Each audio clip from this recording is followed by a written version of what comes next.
Mas o que aconteceu? Tá aí agora na telinha. firmz de Pengame versus CLG. Pen lado esquerdo, time azul, CLG lado direito, equipe vermelha. O primeiro ban da Pen, Vainglory, e o primeiro ban da CLG, mother's. Eu não...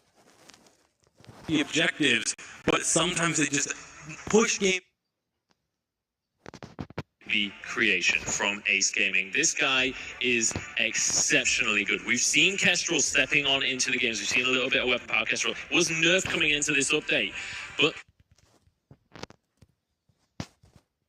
on Celeste is going to be a good counter, especially against a weapon Kestrel. As long as you keep your distance, Celeste will win that poke game, especially in the late game. So let's see if they will pick up that Celeste and kind of learn from the other Southeast Asia team that just played on stage. I wouldn't mind seeing them go for other things that are very bruiser heavy as well. You know, something that can body block those glimmer shots as they come out. Just stand in front of your turret and block those shots so that your turret doesn't get melted quite as quickly, because we know Ace Gaming is going to be wanting to siege up those turrets as much as possible with the Kestrel pick. But yeah, Pain Gaming definitely going to be in a bit of a pickle here as they try and figure out how to deal with this. Yeah, what's very difficult here is they have to make a choice of either going for a composition that can dive onto the Kestrel later on in the game, or a composition that can hold the sieging that comes out in the early game. So if they go for Rona, they will have a very good composition later on with the Ardent Gauntlets. You just get on top of the Kestrel, try to eliminate her. But if you have the Rona, then your early game phase in the lane is very weak and you would lose turrets. So they're going to go with the Adagio. I'm expecting this one to be either weapon.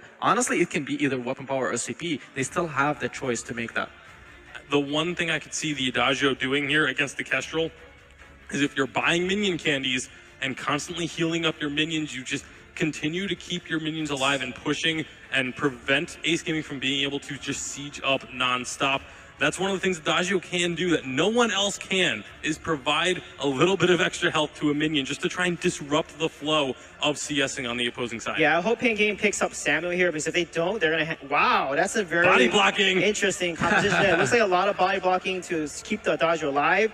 This does open up Samuel for Ace Gaming, but you have two pretty tanky front lines there, a Finn and an Arden, that can block the Malice and Verdicts here. But Tasa is just so amazing on that Samuel. And with Kestrel, that's a heavy siege and poke composition that they can run and that they're so comfortable with.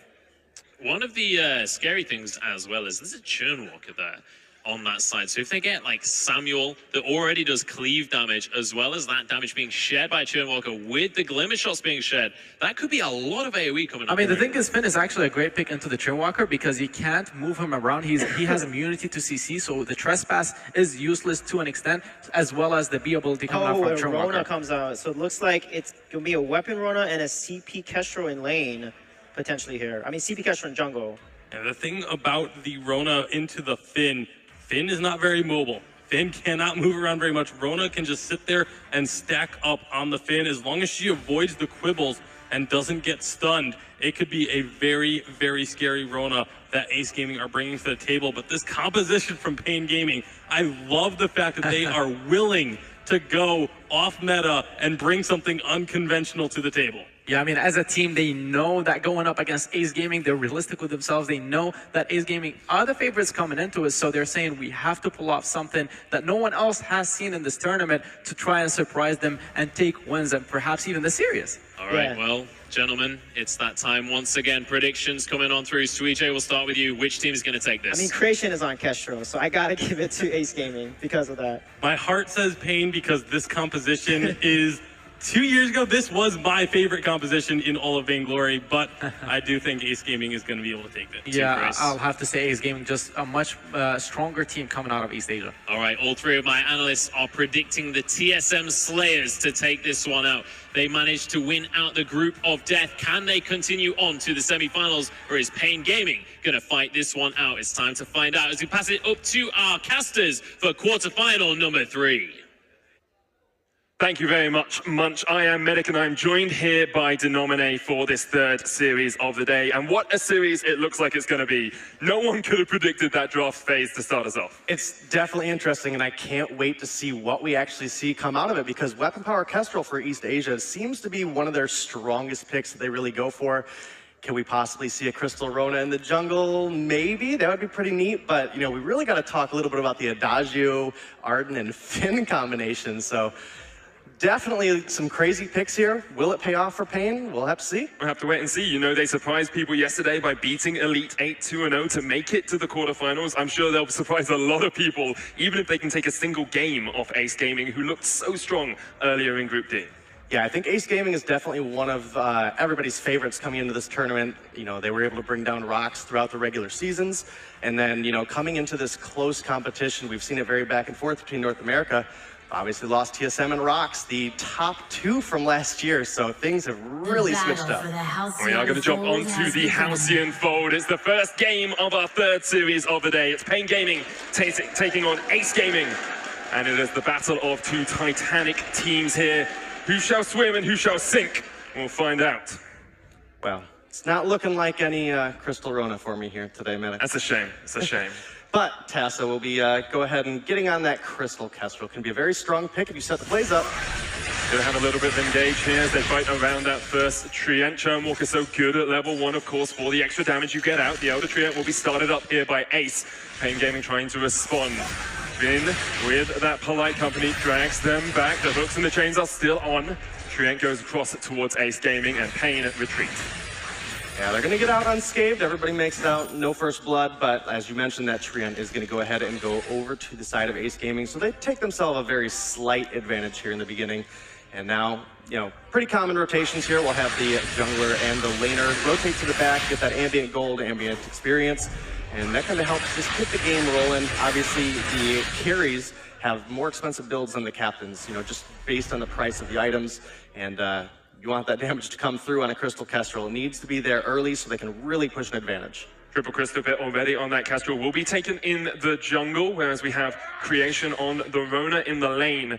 We were a little bit surprised not to see the double poke composition, because earlier on Ace brought out a Samuel Kestrel alongside Aroma to really poke down their opposition and take down TSM incredibly quickly. They broke the choke turret at the 7-minute mark in that game. Here they've gone for something a little bit more teamfight focused, perhaps a little bit more defensive as well.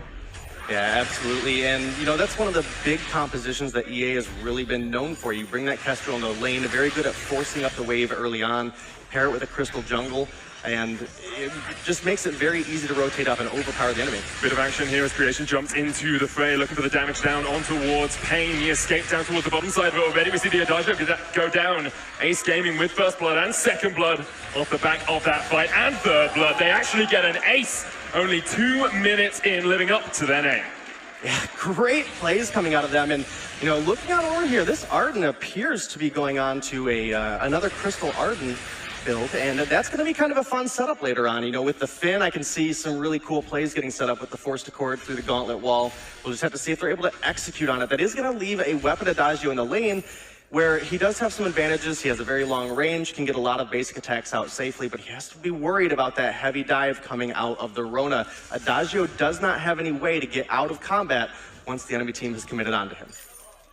Ace Gaming bringing out the Churnwalker early on here as well. It's a pick that we've seen prioritized by a lot of teams, but we haven't always seen it be the most effective throughout this tournament. I'm sure Youngju here will have a great amount of experience on this hero and will show us just how you play Churnwalker.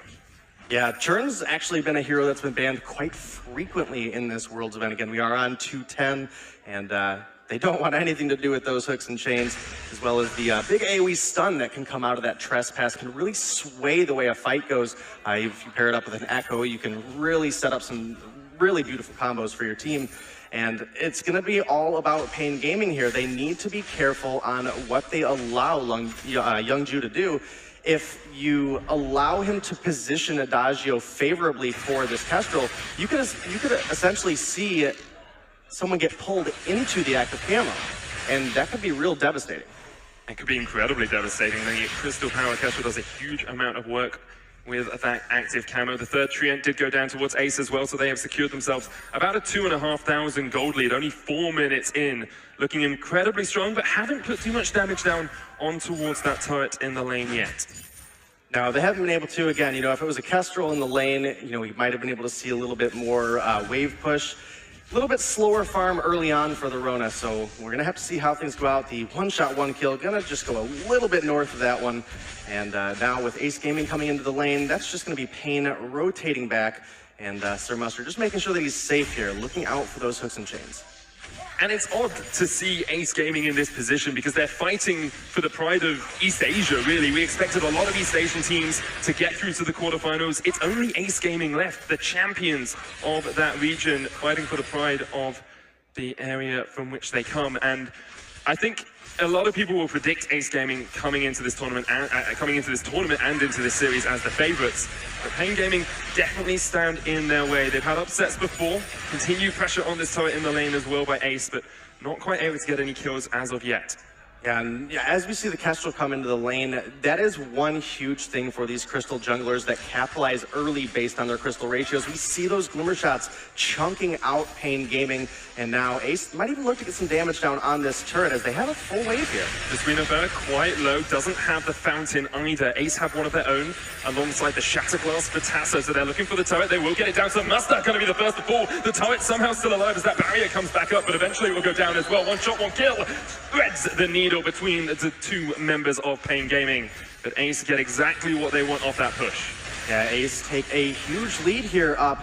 In under 6 minutes, 4 kills, first turret. They're working on a 4,000 gold lead as they find Falcon Dorian down here in the jungle. Working on a 5th kill as well. Yep, and now they're gonna, again, objective control is strong for the East Asia region. They take down that Crystal Sentry. They're right here. They've already got a kill. There's no possible way Pain Gaming could have came and contested it. And now that's a whole jungle rotation as well going over the side of Ace Gaming. And this is what we expected to see from Ace Gaming as well. They're so strong, they're so methodical in the way they play. It's objective, and then you push into the enemy jungle, you steal away these camps, you take the gold away from the enemy, and we're starting to see Pain Gaming just slowly choked out of this game. There's not really much on the Halcyon Fold for them to collect. Look at Falcon, his CS is 16 at the moment, and Creation and Tassa are sitting up around that 50 mark. Yeah, Ace have done a great job with their rotations. Anytime they get the opportunity to get this Kestrel in the lane, they know Adagio's a little far forward. Those Glimmer shots rain through, and I mean, if you land all 4, we saw, it was a dead Adagio. So even if you don't get the kill, Ace is a very smart team. If they force the enemy back, they'll turn their aggression very quickly onto the objective and just continue to push that lead. It's well worth not getting a kill to get the objective if you can do so. Definitely is. Tassa gets an early infusion as well, has that one ticking over, building up towards his next CP item, likely to be the Clockwork there on the Kestrel. Breaking Point and Serpent's Mask already on Creation as well. Remember, we're not even 8 minutes into this game and he's already sitting at 2 completed Tier 3 items. You can see Mustard's trying to respond to this pressure from Ace Gaming by getting himself a weapon infusion, but is that enough at this point? And a weapon infusion now in pocket of Ace Creation as well. It's a little bit low on health right now, but we know how sustainable Rona can be. Obviously, the fortified health that comes through the red mist, as well as has the healing flask ready to go, and that Serpent's Mask in his build as well can be just so easy. It makes Young Ju's job so much easier because he can save all of his utility for Tassa, who on the Crystal Kestrel, if he gets damaged in the middle of combat, he's not going to be able to use that active camo to dance around the fight. And as we get into that point, it's going to be very important for Jesuino Farah to keep vision control. Even if you're not winning the vision control, you have to have enough that Tassa doesn't just have free reign over the map like right now. Oh my goodness gracious me, that is disgusting. That shouldn't be allowed in Vainglory. Muster chunked out. The one-shot, one-kill will take half of the Rome's health as well. That Finn is struggling as he tries to get back towards the lane, but Ace just using the zone control they have with that Kestrel going towards the turret. Here comes the Gauntlet. Falcon trying to stop Ace in their tracks. The turret will fall very quickly. It goes down. Creation still alive. Muster low in the backline as well as the active camera comes in. The aggressive play here from Tassa is he's looking for more kills. The Trespass gets the stun onto Falcon Dorian. The Finn just about getting away, but Falcon's being pulled back in. One shot, one kill. Goodbye. Ace Gaming get 2 and they look to push towards the choke point turret here as well. 8 minutes in, they are looking to close out this game really quickly, and they will get their 3rd turret of the game. It's been perfect thus far from our Korean champions. The rotations coming out of this team are absolutely amazing. As we see, that control of just taking down the objectives is so huge for Ace. They just do such a beautiful job forcing Sir Muster out early. The Trespass comes through, stuns up Falcon Dorian. They're able to clean up that kill. And then Tassa, the rotation down to the jungle to get that one-shot, one-kill around the Finn just takes down Adagio. I didn't realize one-shot, one-kill was a targeted ability to nominate. It seems to be for Tassa. That was absolutely beautiful. Ace Gaming 7 kills to 0 up. We are less than 10 minutes into this game and they have a 10,000 gold lead, Denominate. Looking at a perfect game here as well for them. Haven't given up a Treant, haven't given up a gold miner, haven't given up a turret, nor have they given up a kill, and they want a few more for their own. Into the break comes in. The active camo from Tassa. They're going to walk straight into that stun. Fountain used by Pain Gaming, but another stun, and Tassa is just shredding through Pain. They live up to their name. They feel the pain, and Ace Gaming get another ace for themselves. They've done such a great job. They've been in the driver's seat all game long, coming off of a great triple trespass stun there out of Youngju. This looks like Ace. They might even just be looking to close out this game. They have the Ace Wave minions, and they're splitting the aggro. Are they going to win this game before 11 minutes? Pain are trying to stop them, but I don't think Ace really care. Youngju in that front line is looking for the re-engage. That active camo is absolutely deadly. The stealth in from Tassa. He's waiting to see if Pain overextend here. The pull back. Falcon Dorian in that front line. The sentry's been eliminated. One shot, one kill is going to connect. As Jaswino Ferrowall tank that one up for the time being. You can see Ace just want to close this one out. They want to get to game 2, and that's exactly what Creation is trying to do. The stun once again. Muster just about surviving up towards the backline. The dive in from Falcon. Muster's going to go down. Creation doing a lot of work. Falcon's low as well, as Tassa will eventually take him out with the glimmers if he can connect. Falcon dodging around with his fancy feet, but the crystal goes down just before the 11-minute mark, and Ace are absolutely dominant in game 1.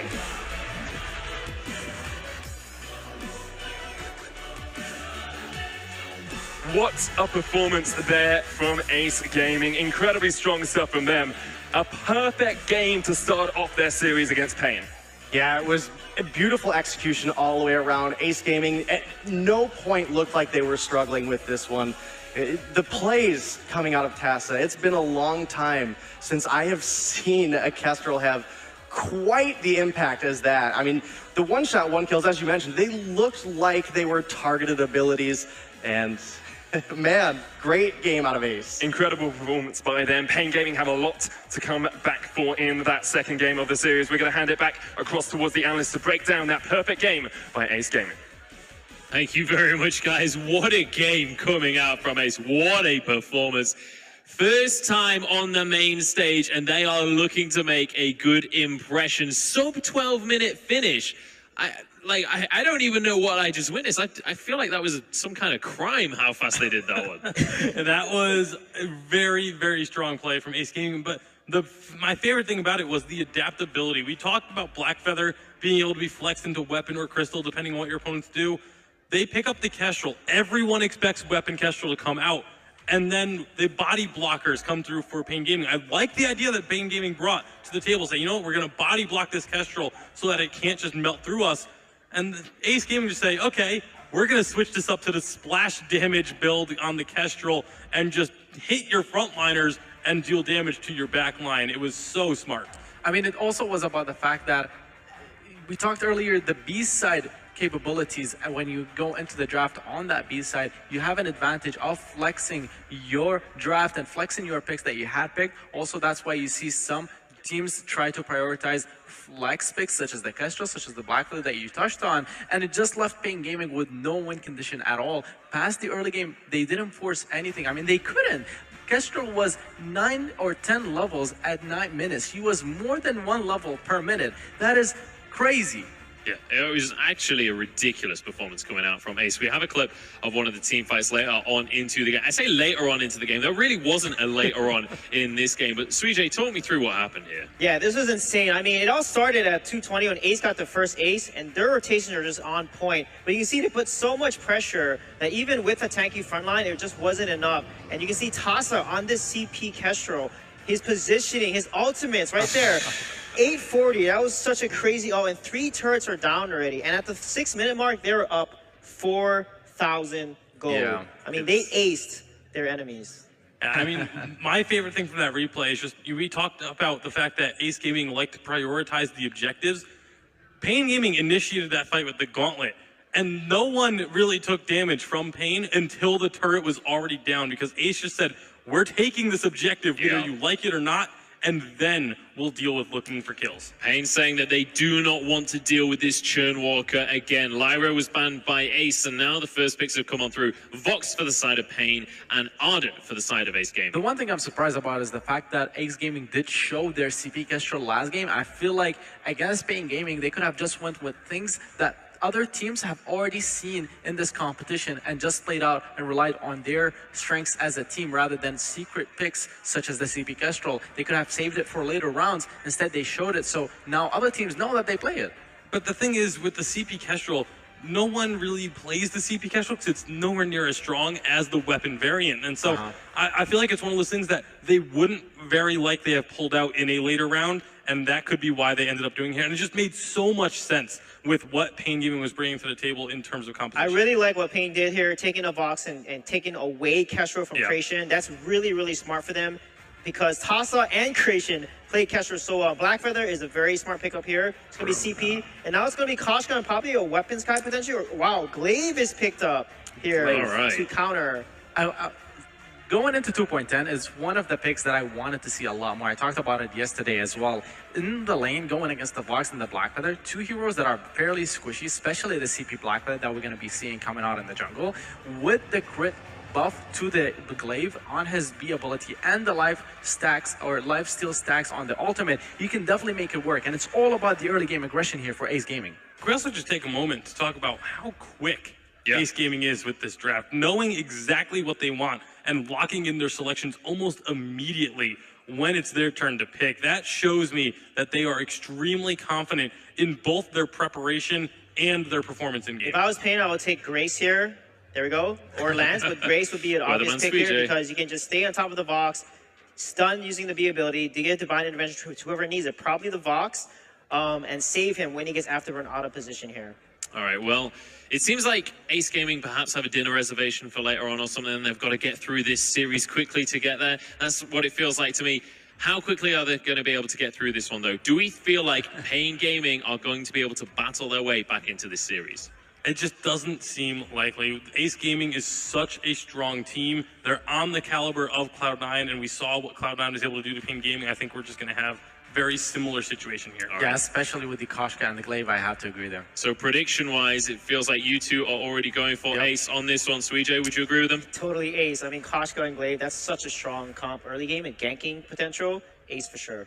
All right, we have a full Ace desk here alongside me. We'll see if Pain Gaming can upset the analysts, if they can upset the apple cart and go 1-1 in this series, or if it's going to be Ace pushing this to a 2-0 lead. It's time to get into game number 2 of this quarterfinal and pass it back up to our casters. Thank you very much, Munch. I am still Medic, this is still Denominate, and we are here still for Ace Gaming versus Pain Gaming. What a first game we saw, and now we have to see if Pain Gaming can react.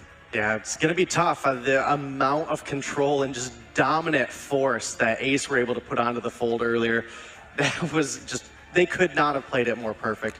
So I think if you're Pain Gaming, you've got a little bit better of a draft this time around, despite maybe going a little bit of an unorthodox manner to get there. I think they stand a better chance this time around. The Crystal Ardent to me felt a little gimmicky. I can see a world where it works, but it involves you winning very early on. It was a little bit questionable to me. It's hard to win into Ace Gaming. Like we saw TSM collapse against them earlier on today. We saw Pain Gaming struggle in the last game. And once again, it looks like Ace perhaps have gone for a slightly earlier composition. We are on to the Halcyon Fold. Game 2 of the third quarterfinal of the day. Ace Gaming 1-0 up against their Brazilian rivals. And Pain have a lot to do if they're going to win back the faith of the analyst desk. Yeah, definitely a lot of hard work ahead of them indeed, and Ace is going to come down here and spot out this Treant started up, but I think Pain probably going to get this one. Youngju does not have the blood for blood, so that's just going to be Falcon Doran securing that one, topping himself up on health dangerously low. But I do want to make note over here on Creation's build, so it is going to be a lane Glaive, but he has actually foregone the Book of Eulogy's start and has gone ahead and picked up some boots and the weapon blades. So looking for that aggressive rotation now. He's level 2. They started their backs. Can they pick up this first fight? Looking for a little bit of a steal here. The backs will go down. That Treant still alive though. Creation will be able to get in there. The Treant goes down towards Tassa. Falcon Dorian quite low, but Ace Gaming not able to get too much out of that. Pain Gaming have already retreated behind that turret line. Yeah, they've done a good job, and now Tassa, he started the double crystal bit start on Koshka, pretty common. Very bursty here early on, especially into targets like Blackfeather and Vox, who have a low base health pool, especially very early on here in the game. And the real chance that Pain Gaming stands is they have to make it pretty substantially far into this game. We're going to have to see, the 15, 16, 17-minute mark this time around if they want to pull out a victory here. Bringing 3 people into the lane as well. Jaswinova just trying to trade with Youngju. It's not going to do too much work. And Creation is perhaps going to struggle slightly in the lane. Melee into ranged matchups are not the easiest matchups to navigate. Yeah, pretty rough when you don't have that book of eulogies either, too. So it gives you a little bit of sustain. But Jaswinova went in and Creation was waiting for him. Baited and outsmarted. Creation takes first blood. Yeah, he did use that healing flask, but picked up a kill, he survived through it all, and they might even have a chance to set something up on Muster here, who is also very, very low. Afterwards coming up in 3 seconds, and Youngju's here. Muster realizes that it could be a possibility. We'll just back away. Youngju's going to try and stop the port, and we'll be able to keep Muster in the lane for the time being. But with a minion candied lane, it's going to take a bit of time before Ace can get this one into the turret of Pain. Yeah, they're just going to clear this one out, and that's going to be when the Creation's probably going to make his opportunity to rotate back to the shop, pick up some of those items so that he can have a little bit more sustain here in the lane. As we see Tassa there for a second, was going to go ahead and take away that treant, really start this snowball off early. We've already got first blood over onto Creation with that beautiful afterburn setup. And now is that time that he needs to get back in shop. He's, Sir Muster's come back into the lane. He has the Blazing Salvo. He has a little bit of armor as well. So not a whole lot of clear yet for Vox, though. Still skips out on the Book of Eulogies for Creation, though. Heavy Steel, 6 sins, going down as much damage as possible. Tassa perhaps a little bit overextended as Pain have collapsed into their own jungle, so Muster is quite low. Tassa's going to try and retreat down towards the bottom side. Youngju's there as well. He's going down. Here goes Tassa jumping back in. Muster's low. Youngju gets taken out. Pain Gaming get their first kill of the series, but here comes Creation, and there goes Falcon, somehow surviving, eventually gets taken out. Creation now has to try and get away, but Muster and Jaswinova are not going to give up on this chase. Creation will fall. He gets extinct. And Pain Gaming get a 2-for-2 scoreline early on in this game. Yeah, signs of life coming out of the Brazil heartthrobs here. Really trying to show that they can take their stance against Ace Gaming here. That was a very quick first game, but sometimes those are just the easiest to get over. You can look at it and be like, well, we didn't have a good draft. Things just went very poorly from the beginning. It's very easy to turn around off of that, as opposed to a 30-minute grueling loss where you were back and forth, you were so close, couple hits on a Vein Crystal away, things of that nature. So Ace, they stayed a little bit too long, separated from Creation, and they paid for it. And you have to remember, a lot of people underestimated Pain Gaming. They said they'd be third in the group, they wouldn't win a game, they get eliminated on day one, and then they were able to beat Elite 8, one of the SEA teams coming into the tournament, to get through to the quarterfinals. And you can see those signs of brilliance in Pain. You can see the rotations, you can see the collapses. We didn't see them in game 1, but Pain are looking a lot more coordinated here in game 2. Oh, absolutely. They saw an opportunity, but Ace almost saw one as well. Yeah, but Muster will survive because Jaswinova is waiting, ready to help out his laner and keep that Vox alive. We are starting to get towards these first item spikes here as well. Denominate. Muster's gone Poison Shiv. Got the fountain completed on Jaswinova. Yet to be a fountain on Youngju, but he does have the gold in his inventory for it. Yeah, he absolutely does, and Creation has completed that Sorrow Blade. This is a really big spike of burst damage for the Glaive, and you have to be very careful. Sir Muster has built a little bit of armor already, so he's going to cut down a little bit, but again, Blackfeather, low health pool, is very susceptible to that burst damage that a Glaive can provide, so he's going to be really needing to land his on points and get that barrier to help him survive throughout these fights. The Poison Shiv, as you mentioned, fairly common first item here on the Vox, and Jaswinova, when we get later into the game, when we get that Divine Intervention online, that's going to help the Vox be able to dance around, stay in the fight, stay healthy, and then also because it's triple melee, that Holy Nova could be devastating. A lot of work Falcon Dorian's gone for the Aftershock first on this CP Black Feather. We've seen Black Feather so impactful on 2.9, has been often banned throughout Worlds thus far. When he gets taken up by a team, he does have incredible efficacy and wins a lot of those games. Creation's going to jump in, waiting for just Wino Vera to try and react.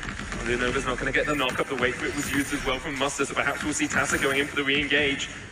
The reflex block is available here on Muster, so Tassa is holding the trigger, waiting for the prime time to pounce in and get that yummy catnip frenzy down. Falcon Dorian doesn't have a reflex block of his own and will just fight out Tassa in the jungle.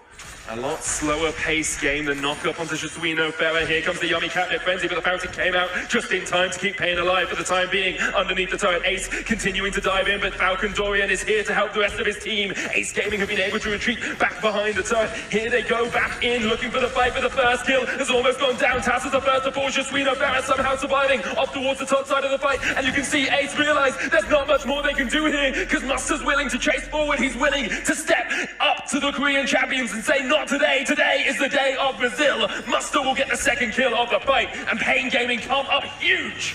Yeah, and they couldn't have come up with all of this in a better time. They take beautiful opportunities where Tass has gone a little too far and turn things around.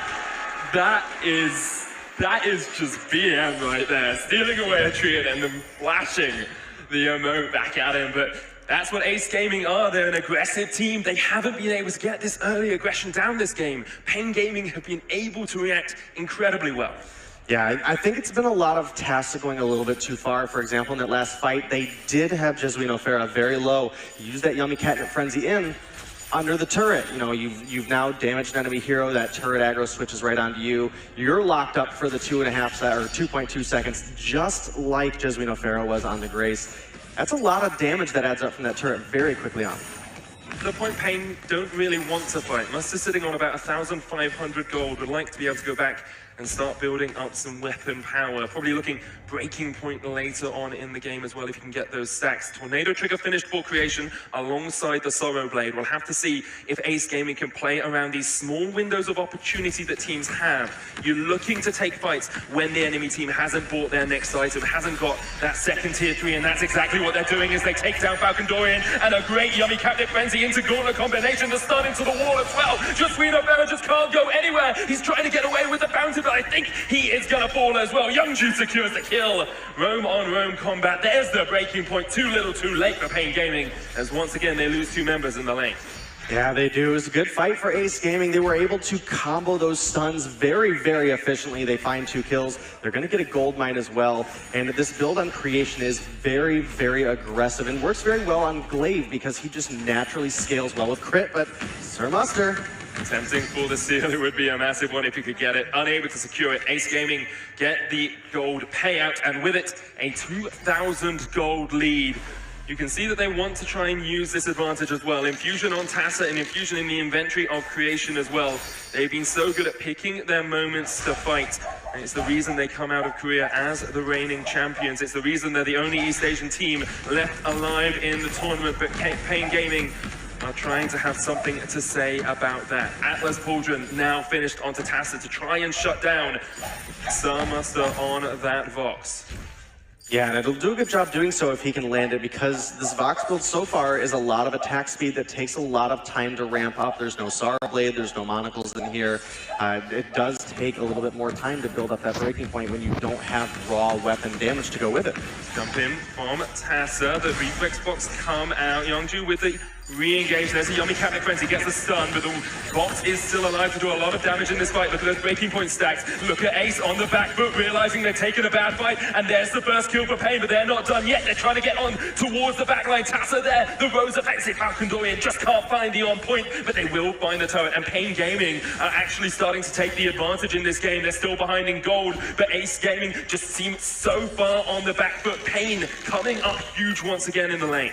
Yeah, they absolutely have, and it shows that you cannot sleep on this team. I mean, you know, the desk and us, you know, we were like, wow, Ace Gaming was really in control first game. I don't know if Pain has what it takes.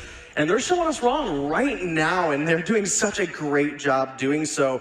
This combination between the Grace and the Blackfeather has just done so well. The barrier that Blackfeather provides himself when paired up with the Divine Intervention gives you that reduced damage. You have the barrier, you get that burst of health. It's just working out so well for them because Ace is focusing that target and they just don't have the damage to get through. East Asia, a region known for their adaptability, sometimes not within a game, but definitely across the course of a series. My question is now with Pain Gaming being the team in the advantage in this game, will we see adaptation from Ace Gaming? Will they change their playstyle? Will they stop looking for these picks? Because it seems that Tassa keeps engaging and then immediately Pain Gaming are able to keep Muster alive and actually get those breaking point stacks up, and it's starting to win them these fights. Yeah, it absolutely has, and now Ace, they're looking to take a turn of their own. That they are unable to get it for the time being. Tassa gets jumped on by Falcon Dorian and starts to walk back towards the Sanctuary, trying to find a little bit of relief as Pain continue in. There's the Afterburn blocked out with the Crucible. Here comes the Gauntlet from Youngju, trying to catch them all in, but another block on the Yummy Cabinet Frenzy, and Muster's still alive, building up the breaking point stacks. The damage coming out from that box is absolutely monumental, and already they've got one kill, and they're looking for a couple more. The wait for it won't quite connect, but Tassa has to get away, and so do the rest of Ace's. Pain just do absolute work in the lane here. They're going to get their second turret of the game, and what a turnaround this has been from game one. A perfect game that ended in 11 minutes. Now Pain Gaming at the 13-minute mark are 1,000 gold ahead of our Korean champions. Yeah, they're doing an absolute great job. And, you know, Pain, I thought it was going to be a little bit later before we saw these builds come on, but unfortunately Tassa has not been able to get that early aggression the way he would have so hoped. The on-points coming out of Falcon Dorian, and again, the beautiful stuns coming out of Jesuito Farah have just given them the time that they've been able to turn around these fights. That is one of the really rough things, is that triple melee, you are all susceptible to that stun when you're trying to get onto that backline, and that allows Vox additional time to ramp up damage. Now, I do want to make note real quick, he's picked up a piercing spear, so he's likely looking towards going into either a tension bow or a bone saw, and not the raw weapon damage. Jesuito Farah who goes in for the engage once again, and Ace Gaming just immediately on the back foot, trying to find a way away from the fray, but they're not going to be allowed to get out of this one. Pain Gaming get another kill for themselves, and it's all Pain all the time now. Jesuito Farah pops a charm back at him, just saying, anything you can do, I can do better. You may have got a treant, but I will take your life. And the last few fights have been the same story for Ace. They just cannot find a way to break through this Pain front line. Yeah, they haven't been, and now Pain, they're going to do, you know, just what they need to do. They need to maintain all the objective control they can. They need to stay in control of this game, because if they give Ace that opportunity to catch up, they will. I mean, Ace will take any opportunity and run with it. That was close, almost stole that away, but Pain able to secure it for themselves, and it's the first time we've really seen Ace push this far back since the Hunters series earlier on today, where they went 1-1. Pain are 2,000 gold ahead with a composition that only keeps scaling the later we get on into the game, and perhaps Ace have missed their opportunity in this game. It definitely feels a little bit that way. Again, the early capitalization didn't work out for them, specifically because there was a couple fights that they either fought a 2v3, took them a little bit too long to group up, went a little too far underneath turret, and that gave a big spike of gold and momentum over to the side of Pain Gaming, who again needed to get the gold. They need to get later in the game and get the builds up. And when Ace Gaming just, you know, hands themselves over, it makes it very easy for this Vox to get to the point that he can be that hyper carry. Let's have a look at just where we are in terms of build. The Bone Saw completed on Muster. He's now at 3 weapon power items. Is Pain trying to defend their turret here. Needs to be a little bit cautious because Ace have taken that one down. The wait for it came out as well. Here comes the flank as they try and dive onto that backline. Falcon Dorian doing a lot of work. The Gauntlet, but still that box is alive on the outside of it, and you need to watch Muster because he's the one. He actually dives into the stun there, and Ace might try and capitalize. The Yummy Cabinet Frenzy is blocked out, as is the Afterburn. Tassa having to run away on that backline. Youngju trying to get away from Falcon Dorian, but the Heartthrob stacks are building up. Creation in the midst of all of Pain, but he is going to be the one focused down now. He falls. Tassa trying to get away. It's a double for Pain. Can't quite get the triple. And Pain Gaming once again able to win a fight. Yeah, even if you don't get the triple, you've got to be happy, you know, if you're Pain Gaming right now. Again, that first game was a landslide. I thought it really was going to set the tone, but Pain have come through looking so strong. Let's get into this replay. As Ace, they do take down that first turret, but unfortunately not working the same way it did last game. They get engaged on, and there just wasn't enough damage coming down onto this Vox. We'll see Tassa jump back in. The Vox does get stunned up, but Divine Intervention comes through, the Reflex Blocks comes through, the repositioning coming out of the Sonic Zoom. They just never were able to keep consistent damage up, and now Pain, they've got themselves a Kraken. They only have 3 turrets standing between them and a victory over Ace Gaming. And what a monumental victory it would be after such a devastating game in Game 1. Pain Gaming have adapted, they've come back, they said anything you can do, we can do better, and they're looking to take a win here off Ace Gaming, who 2-0'd TSM earlier today. A lot of people looked at Pain and said they're just going to fall out in the group stages, where they are proving us entirely wrong. The pride of Brazil coming up massive in this second game of the best-of-5 series. There are, of course, more games to come, but Pain Gaming need to secure this one first to equalize it at 1-1.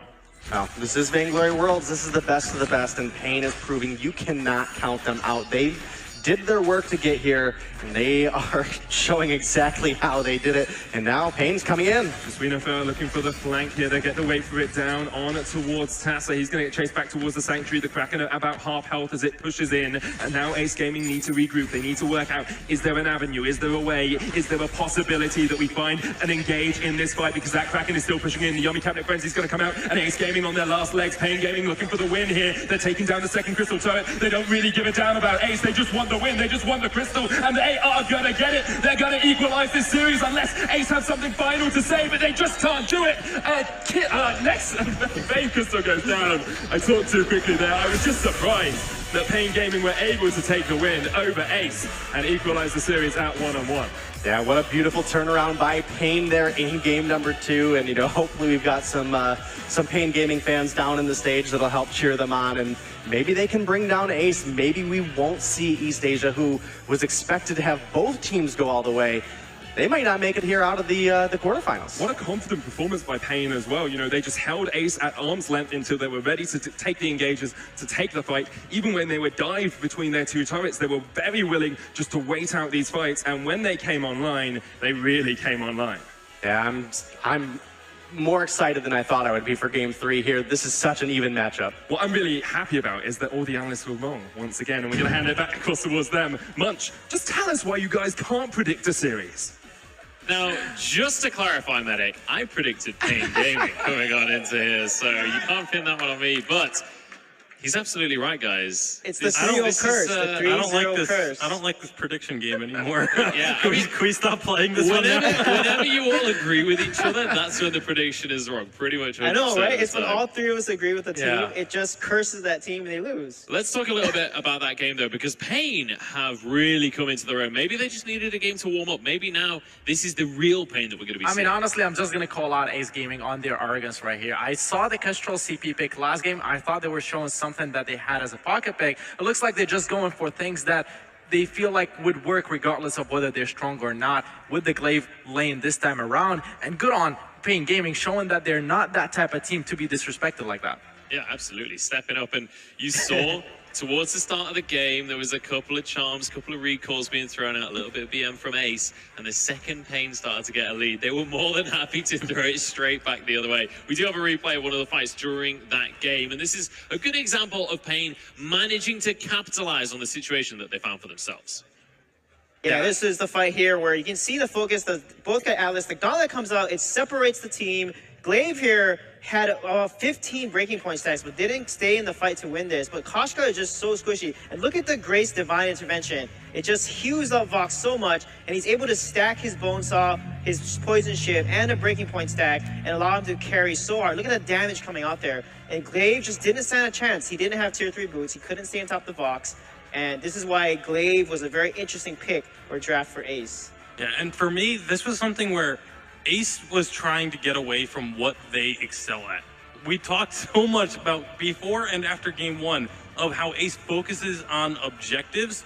This is a composition that is purely designed to get kills and nothing else. Yeah. This is not an objective-taking composition, and that is not the way that Ace Gaming plays the game. So as much as I love the fact that Pain Gaming took that game. I love the underdog story.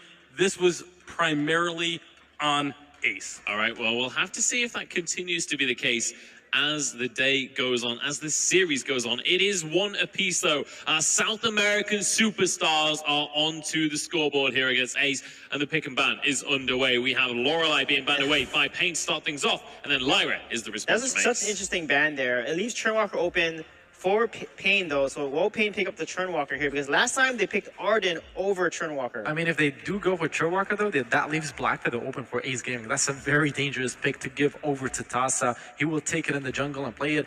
SCP would be devastating. So Pain Gaming, I wouldn't be surprised if they try to prioritize that Blackfeather pick instead. Yeah, and that's why I do like the Lyra ban there, because it does, as you mentioned, force either Churnwalker or Blackfeather. One of those two are going over to Ace Gaming most likely, but Pain throwing another wrench in the works, grabbing themselves the Vox. So Blackfeather, Churnwalker, so many strong picks available. They're all being open because I think Ace is gonna take the Kestrel here, because if they do not take the Kestrel, it will be banned by Pain. So are you gonna go for the Churnwalker here, or are you gonna take the Kestrel? Let's see what happens, because Arden, Blackfeather, Churn are all open, and this gives the B side actually a strength here, because you're going to get 2 of those picks. They do opt for the Blackfeather, so again, you're expecting the Kestrel to be banned away, but like you just mentioned, Sweet J, this puts Pain in a tough spot. As long as Ace doesn't ban either the Churnwalker or, well, they're going to ban the Churnwalker. That is surprising. I disagree with this so heavily. I was going to say, if they leave both open, then Pain has to ban Churnwalker or Kestrel. The other one gets through for Ace Gaming. I definitely agree there. The Churnwalker is a ban that's not the best perhaps, but they do go for it, meaning that they have something else planned against Pain Gaming. Yeah, the only thing I could see here is Pain Gaming leaving the Kestrel. If they decide to leave the Kestrel open, which I think would be a mistake for them, and have something up their sleeves that they feel like will be able to deal with it, but Kestrel, Blackfeather, you want to talk about flexibility.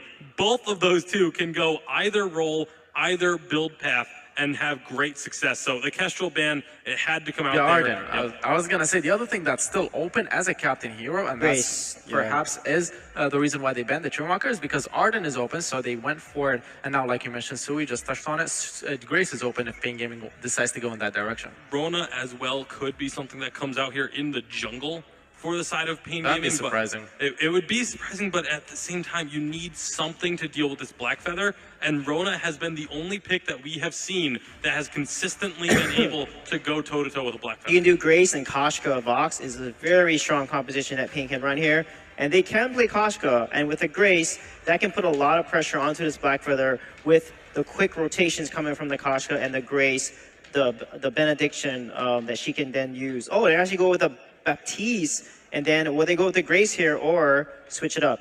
And the difficulty for Pain Gaming. Baptiste Catherine is still open. That's a composition that used to be so strong a very long Vox time. was always the one. Vox was always the carry that goes along with that. I mean, it just brings so much CC out to the game, and that's why it used to be so strong. The Fearsome Shades with the Catherine silences, too many abilities to be blocked by the Crucibles that the opponent captains would carry. The reason why that comp kind of fell off and no one really plays it anymore, because Crucible got a buff. It's 1.5 seconds now in terms of the reflex block that it gives. So that's a 3-second reflex block to counter both the silence and the Fearsome Shade.